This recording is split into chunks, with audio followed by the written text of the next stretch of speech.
dia, a paz do Senhor, amém? Vamos iniciar mais uma escola dominical, graças a Deus, mesmo que de forma online, mas nós sabemos que o Senhor está conosco.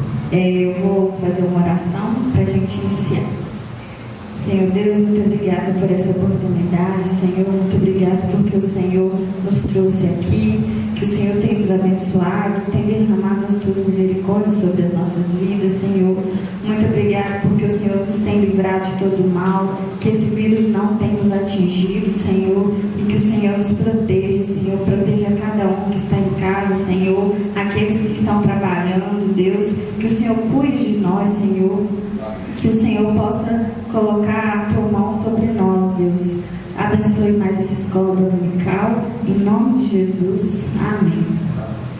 Vamos abrir as nossas Bíblias no livro de Efésios, capítulo 5, nós vamos ler do 22 ao 28, versículo 22 ao 28, Efésios 5, do 22 ao 28. O lar cristão, marido e mulher. As mulheres sejam submissas ao seu próprio marido como ao Senhor, porque o marido é o cabeça da mulher, como também Cristo é o cabeça da igreja, sendo este mesmo o Salvador do corpo. Como, porém, a igreja está sujeita a Cristo, assim também as mulheres sejam em tudo submissas ao seu marido. Maridos, amai vossa mulher, como também Cristo amou a igreja e a si mesmo se entregou por ela, para que a santificasse, tendo-a purificado por meio da lavagem de água pela palavra, para apresentar-se a si mesmo igreja gloriosa, sem mácula, sem ruga, nem coisa semelhante, porém santa e sem defeito. Assim também os maridos devem amar a sua mulher como ao próprio corpo.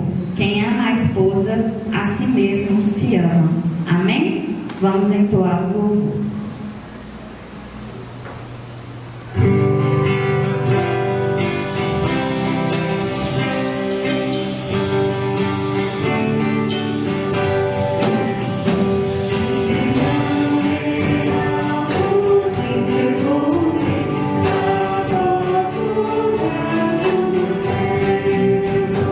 Corajosos, força e tudo defender, achando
dia, meus irmãos.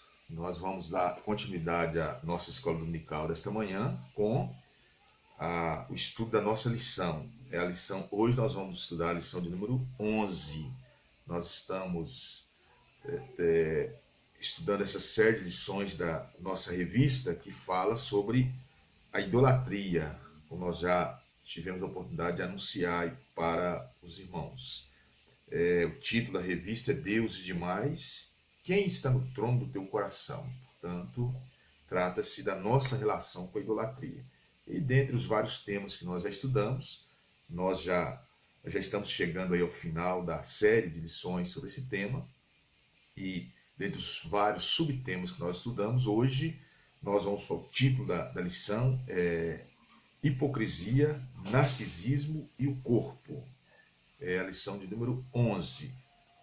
Em suma, isso aqui está relacionado com o exibicionismo que às vezes toma conta das nossas vidas e que acaba fazendo com que a gente tenha um comportamento que envergonha o nome do Senhor e causa incômodo, causa constrangimento na vida das pessoas. E aí nós vamos fazer a leitura da carta de Paulo aos Efésios, capítulo 4. Nós vamos ler dos versos 17 até o 24, mas a ênfase, o texto básico da nossa lição é apenas o versículo 20 do capítulo 4 de Efésios. Antes da leitura, nós vamos fazer uma oração agradecendo ao Senhor esta oportunidade preciosa que Ele nos dá de mais esta manhã de domingo, esta manhã de escola dominical, nós podemos ter a liberdade de fazer uma reflexão na palavra do Senhor. Feche os seus olhos, então, aí onde você estiver, se você puder, e vamos orar. Senhor, te agradecemos pela tua palavra que o Senhor traz aos nossos corações nesta manhã. Nós te agradecemos por essa escola dominical, pela abertura, pelos momentos de louvor, e agradecendo ao Senhor por este dia e pela vida de cada um dos nossos amados, cada família. Pedimos que o Senhor continue nos abençoando, nos fortalecendo e nos dando sempre oportunidades como estas de poder estudar a tua palavra. Em nome de Jesus é que oramos. Amém.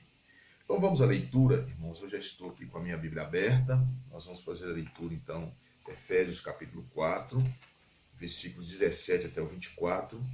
É o texto que fala daquela transformação que deve acontecer em nossas vidas como cristãos. Então, o título é Santidade Cristã oposta à dissolução. Então, diz assim a palavra do Senhor.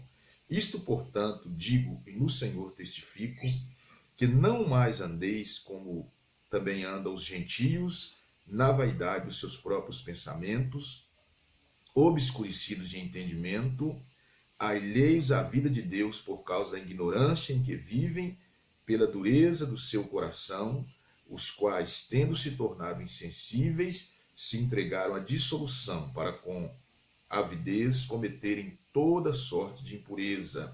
Não foi assim que aprendestes a Cristo, se é que de fato tendes ouvido e nele fostes instruídos, segundo é a verdade em Jesus, no sentido de que, quanto ao trato passado, vos despojeis do velho homem, que se corrompe segundo as concupiscências do engano, e vos renoveis no espírito do vosso entendimento, e vos revistais do novo homem, criado segundo Deus, em justiça e retidão, procedentes da verdade. Efésios 4, 17 até o verso 24. Aqui, prosseguindo aqui então, fundamentando na revista, a nossa lição desta manhã, a introdução chama a nossa atenção para o fato de que nós estamos sujeitos a esse narcisismo. E o narcisismo, na verdade, é uma versão filosófica para o exibicionismo. Narcisismo é sinônimo de exibicionismo. E aí a proposta da lição de hoje é nos chamar a atenção para o fato de que um dos grandes agentes facilitadores ou propagadores e até promotores desse autoexibicionismo são as mídias sociais. E as pessoas com seus perfis, com a possibilidade mais fácil hoje de se exibir na internet. Então isso, segundo a avaliação de alguns, tem sido um agente muito facilitador dessa prática que é extremamente negativa, extremamente desagradável em nossos relacionamentos. Então, o primeiro tópico da nossa lição, ele vai tratar exatamente da possibilidade, isso que a gente tem, de aumentar a autoestima dessa forma. A autoestima é o valor que a pessoa dá a si mesmo.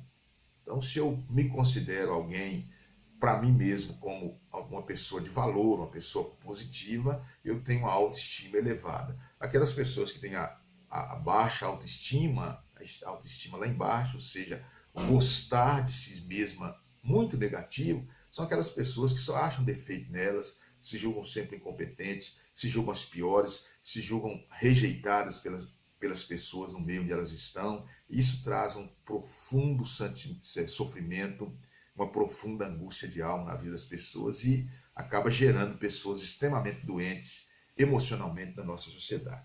Então aqui a revista nos chama a atenção para o fato de que um dos maiores medos e sentimentos do ser humano é o sentimento de inadequação, ou seja, de você ser rejeitado onde você estiver, de você não fazer parte de um determinado grupo, ou comunidade, ou tribo, e assim por diante. Então a solidão é um dos sentimentos mais poderosos e capazes de levar uma pessoa a tomar decisões drásticas.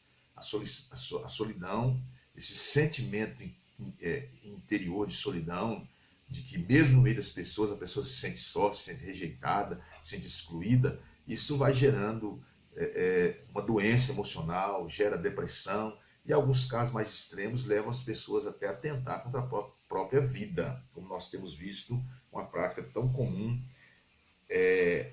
nas nossas sociedades modernas. Não é isso? Então, essa postura emocional do indivíduo leva ele a tomar decisões drásticas desse tipo. Né? E, na realidade, irmãos, né, esse desejo de ser aceito é útil no diagnóstico do que a gente chama do ídolo mais popular do coração, que é o ego. Então, assim, a gente precisa, à medida que nós temos a concepção, essa convicção de que nós somos bem aceitos, nós estamos aí trabalhando o nosso ego. O ego é o eu. Isso, o homem tem sempre a tendência de se colocar no lugar acima de todos e tudo tem que convergir para ele, quando na verdade deveria ser o contrário. A gente viveria melhor, se relacionaria melhor com as pessoas, proporcionaria melhores ações em prol das pessoas se a gente tivesse essa visão de não dar tanta importância ao nosso eu, mas dar apenas o valor que ele tem segundo aos olhos de Deus. Então, a busca por ser visto, contemplado, admirado, vai além da carência ou desejo por atenção. Isso, e aí então, como nós nos referimos às mídias sociais, a revista nos chama a atenção aqui que o número de curtidas ou de seguidores serve como termômetro e provoca reações de alegria ou frustração naqueles que se aprisionam à aprovação alheia, pessoas que dependem do que os outros acham deles. Né? E aí então, relembrando a mitologia grega, isso é chamado de narcisismo.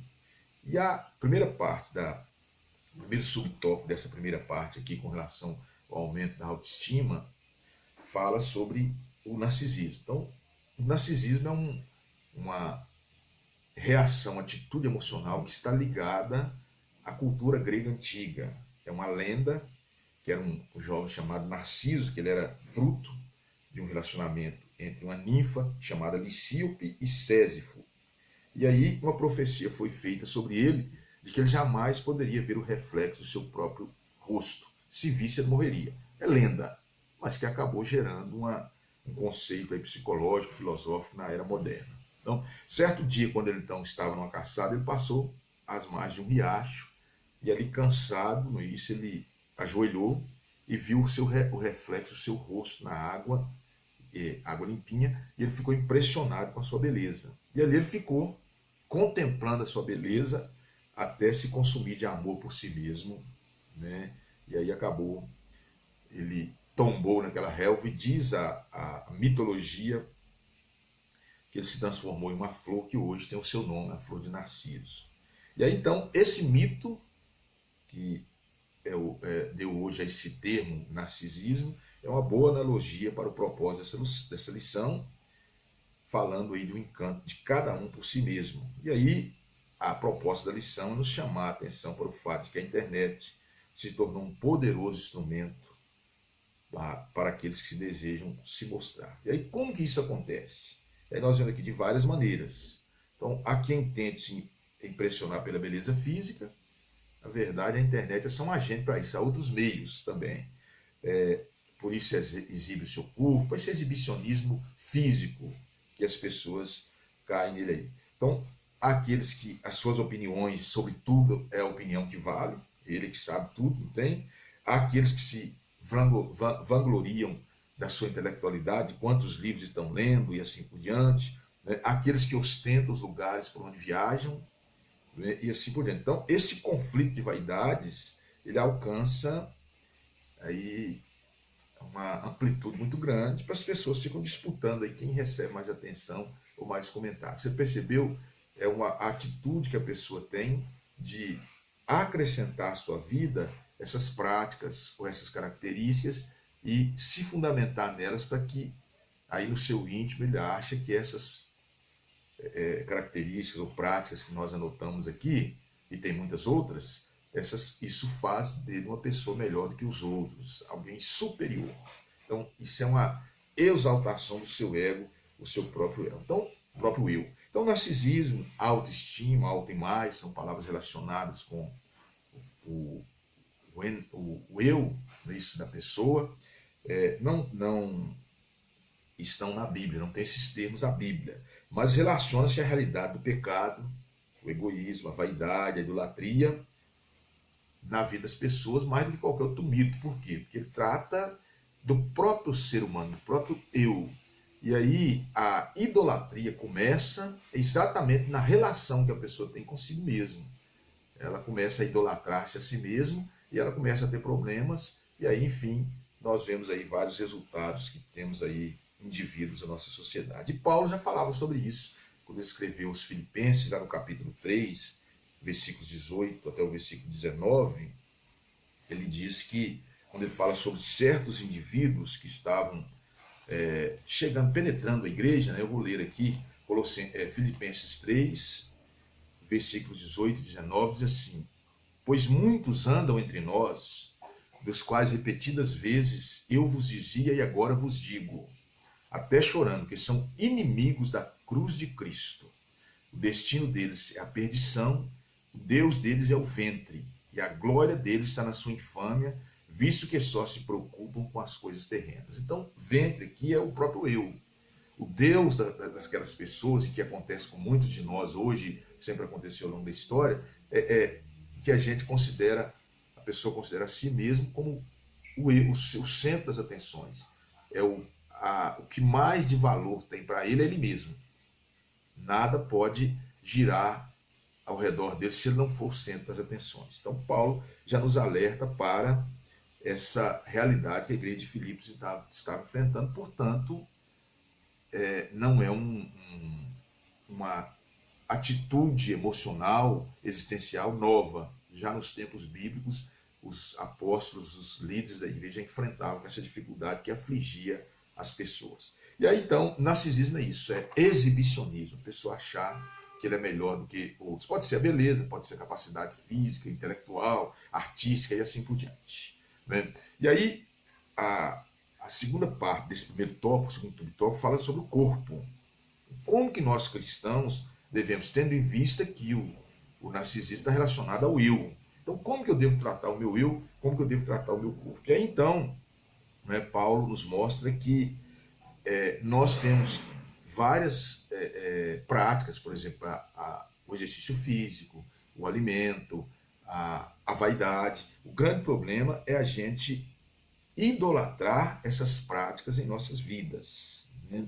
É o desejo idólatra, ou seja, colocar isso em primeiro lugar. Tem gente que vive em função da sua vaidade, tem gente que vive em função da sua gulodice, tem gente que vive em função da sua intelectualidade, vive em função da sua beleza física. Isso é o mais importante para ele. Então aí nós temos que buscar e ter cuidado para que isso não se torne até um empecilho na nossa adoração ao Senhor. E precisamos criar uma disciplina de oração, buscar de fato a viver na presença do Senhor, de modo que Ele vá crescendo em nossas vidas e nós vamos diminuindo cada vez mais o nosso eu. O Senhor, a vontade do Senhor passa a prevalecer em nossas vidas e nós estejamos com aquele coração disposto a servir e não simplesmente um coração disposto a ser servido. Esse é o princípio da vida cristã. E aí então, essa realidade que nós enfrentamos nos leva ao segundo ponto da lição aqui, que trata vai nos chamar a atenção para o nosso devido lugar. O título é o nosso devido lugar. Então, qual que é o nosso devido lugar diante dessa situação? Aí nós observamos o Romanos 12, verso 3, o apóstolo Paulo vai mostrar que uma imagem deturpada nos faz pensar sobre nós além do que nos convém. Uma autoimagem distorcida. E aí Paulo recomenda lá em Romanos 12, verso 3, que nós nunca devemos pensar além daquilo que nos convém. Quer ver? Se você puder abrir a sua Bíblia aí, Romanos 12, verso 3 diz assim: porque pela graça que me foi dada, digo a cada um dentre vós que não pense de si mesmo além do que convém. Antes pense com moderação, segundo a medida da fé que Deus repartiu a cada um. Então, o princípio da vitória contra o narcisismo, o exibicionismo é isso. Eu tenho que, à luz do meu relacionamento com o Senhor, com temor e tremor, ter sabedoria para encontrar de fato o equilíbrio. Quem que realmente eu sou como ser humano e não pensar de mim além daquilo que eu sou.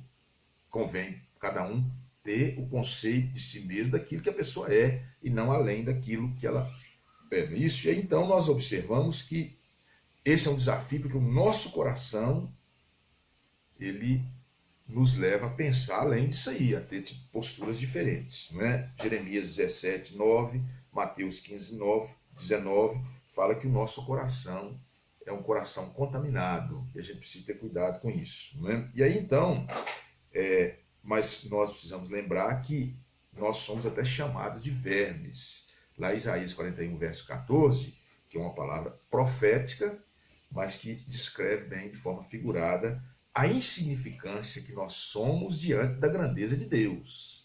E aí isso vai nos levar a reconhecer de fato o nosso verdadeiro valor. É claro que a gente tem valor, naturalmente, como ser humano. E aí então, a Bíblia, o diagnóstico da Bíblia sobre a raça humana é algo que nos leva a refletir, nos mostrar que como seres contaminados, caídos, mesmo pelo pecado, mesmo resgatados em Cristo, nós somos seres humanos e temos as nossas limitações. Então, Paulo vai tratar disso quando ele escreve em Romanos 3, do 10 ao 18. É um texto mais longo, eu não vou ler devido ao nosso tempo aqui, da nossa lição.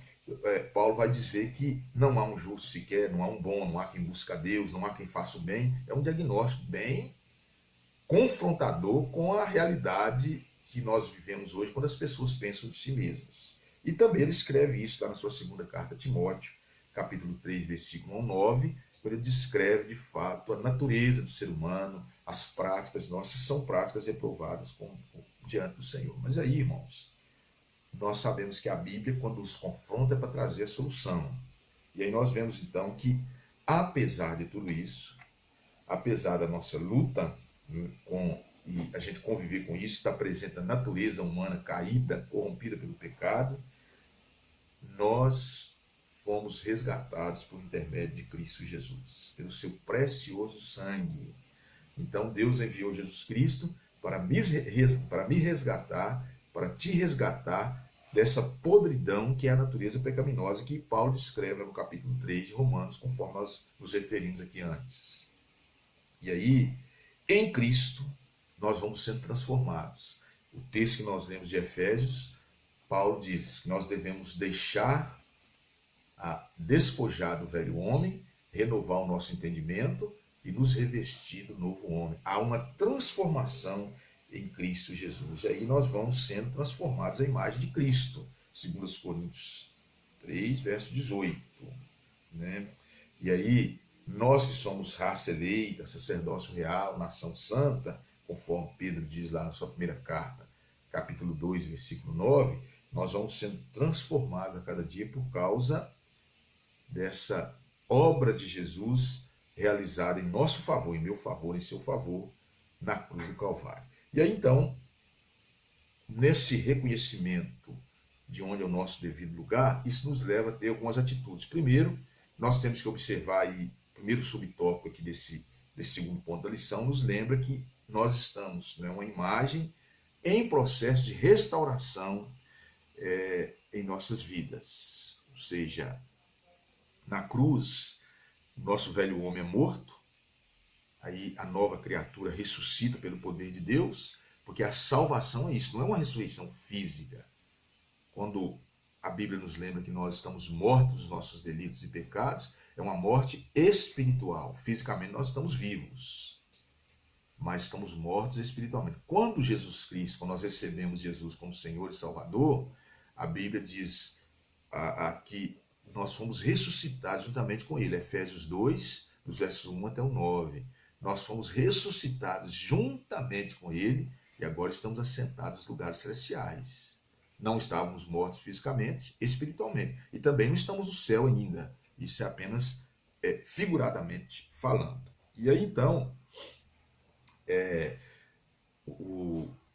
isso é possível porque nós fomos restaurados, transformados por intermédio de Cristo Jesus. Esse é o alvo da redenção. A redenção é o termo teológico para a obra que Jesus fez na cruz do Calvário. E aí, quando ele morreu na cruz por nós, ele nos redimiu, nos tirou da condição de natureza pecaminosa para nos transformar agora em cidadãos salvos. Aí, os efeitos dessa obra em Cristo em nós são essas transformações que nós vamos experimentando a cada dia. E aí, a parte B nos chama atenção para isso, que a vida cristã é um constante aprendizado na prática. Né? A nossa alegria, a revista chama atenção aqui, dizendo: se encontramos toda a nossa alegria, satisfação, suficiência, identidade, paz e salvação plenas em Cristo, não temos que nos preocupar com a nossa autoestima, percebeu? Já não depende de nós a autorrealização existencial. Agora nós estamos em Cristo. A gente não preocupa mais com essa questão de autoestima. A gente tem defeitos, tem qualidades, a gente tem falhas, mas também tem perfeições. E, enfim, nós agora estamos em Cristo. Então, quando a gente aprende a viver em Cristo, nós começamos a cultivar esses pensamentos que são positivos, que vão contribuir para a saúde emocional de cada um de nós como seres humanos que precisamos muito disso. E é exatamente esse segredo que marcava a vida de Paulo. Lá em Filipenses 4, verso 11, eu vou fazer a leitura aqui, a gente não lê todos os versículos da revista, mas pelo menos alguns, para nos ajudar aqui, para ilustrar o que nós estamos falando. Então, Filipenses 4, verso 11, diz assim: digo isso não por causa da pobreza, porque aprendi a viver contente em toda e qualquer situação. Então, esse contentamento, o contentamento tem a ver com alegria, mas é uma alegria que se origina na conformidade com aquilo que a pessoa tem, com aquilo que a pessoa está vivendo. Uma pessoa contente é uma pessoa que está alegre emocionalmente, internamente, porque ela está satisfeita com a situação, com a realidade da vida dela. Não é alguém revoltado com a vida, mas é alguém que aceita plenamente, de bom coração, a realidade que ela está enfrentando na sua vida. Né? Então aí Paulo, devemos destacar aqui, como a revista destaca, que Paulo aprendeu. E aí voltamos ao que eu disse, né? A vida cristã é um constante aprendizado. A gente precisa aprender a valorizar. O pecado traz sobre nós essa visão deficiente sobre nós mesmos.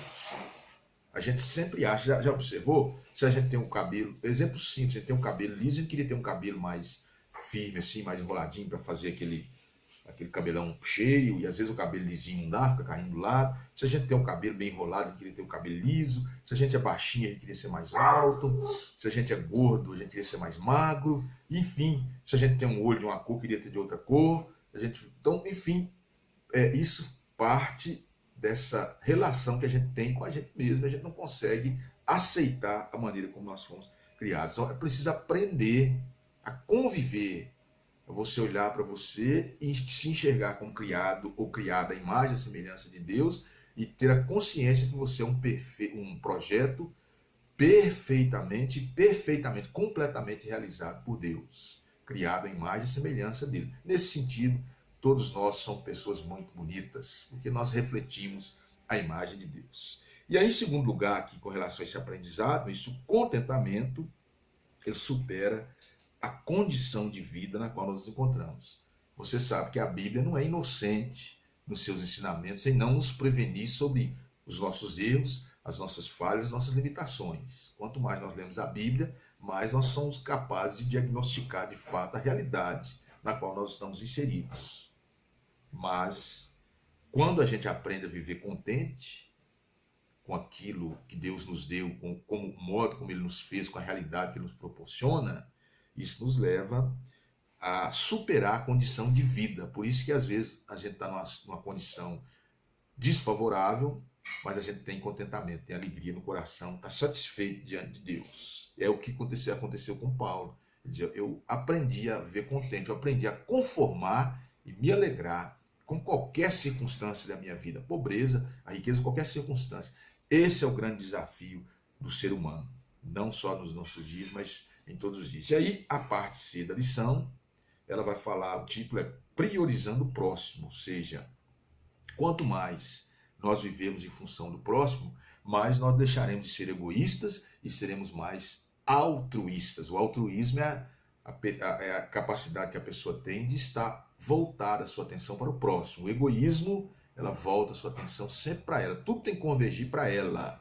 O altruísmo deve convergir para o próximo. Aí é claro que tem que haver um equilíbrio. E aí então, o crente precisa preocupar consigo mesmo, o cidadão ajustado precisa preocupar consigo mesmo, mas ele tem que, na mesma medida, preocupar, né, com o próximo. Aí, o que a revista nos lembra aqui é que nós devemos obedecer ao mandamento do Senhor. Quando perguntaram para Jesus qual era o principal mandamento da lei, ou o primeiro mandamento da lei, ele respondeu prontamente que a lei se resumia em amar a Deus acima de todas as coisas e o próximo como a ti mesmo ou a si mesmo. Esse é o mandamento que o Senhor nos deu. Então, veja bem, nós temos que amar a Deus, amar ao próximo, aí é reconhecer quem é o nosso próximo, como ele é, e aceitá-lo como ele é, e amar a nós mesmos. O que é amar a si mesmo, quando a pessoa ama a si mesma? Esse amor começa quando ela se aceita, como ela é, com tudo aquilo que é defeito, porque temos defeito mesmo. Mas ela tem consciência disso, e ela, mesmo assim, ela se ama, ela reconhece quem ela é. Então, esse é o princípio que nós temos que adotar. Apesar de nós termos a tendência ao exibicionismo, apesar de o mundo hoje ser marcado por essa prática, por essa postura, as pessoas gostam de aparecer, nós temos aí o caminho das Escrituras que nos levam a reconhecer quem nós somos diante de Deus, a reconhecer o nosso valor e sem precisar desses recursos mundanos, seculares, para nos fazer valer diante de nós mesmos. A gente achar que a gente é alguma coisa, ter esse conceito mais elevado de si mesmo. Cada um deve ter um conceito elevado de si, reconhecendo como ele é na sua essência, no seu dia a dia, na sua vida. Isso? E aí, para concluir, né, o egoísmo é um pecado comum, mas nem por isso nós nos conformamos a ele. Claro, todos nós temos egoísmo. Todo mundo é egoísta, uns em maior escala, outros em menor, mas todos nós sofremos com isso. O que a gente precisa em Cristo é aprender a combater isso. Então, se não combatermos esse desejo de aprovação,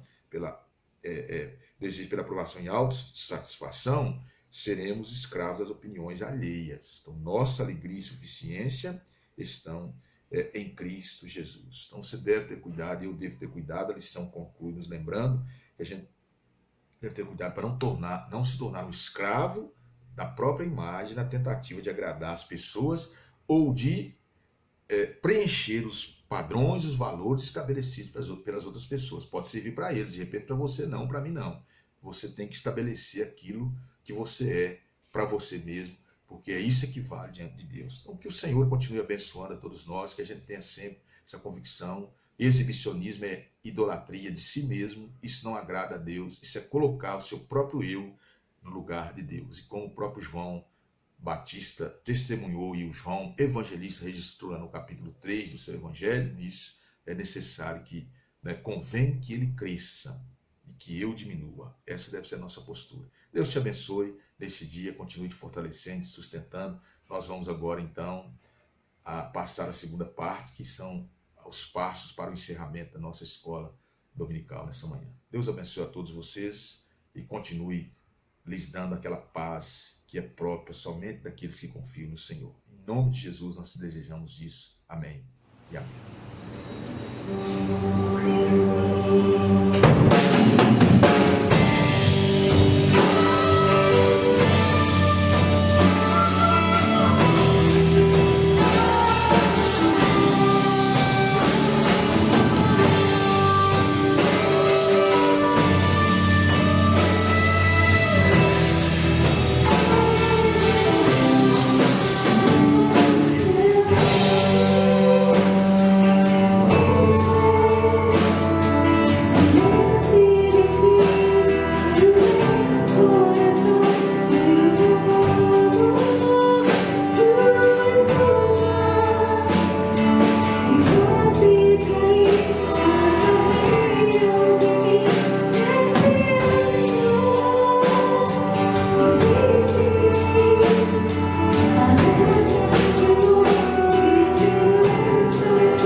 agora encerrar a nossa escola dominical.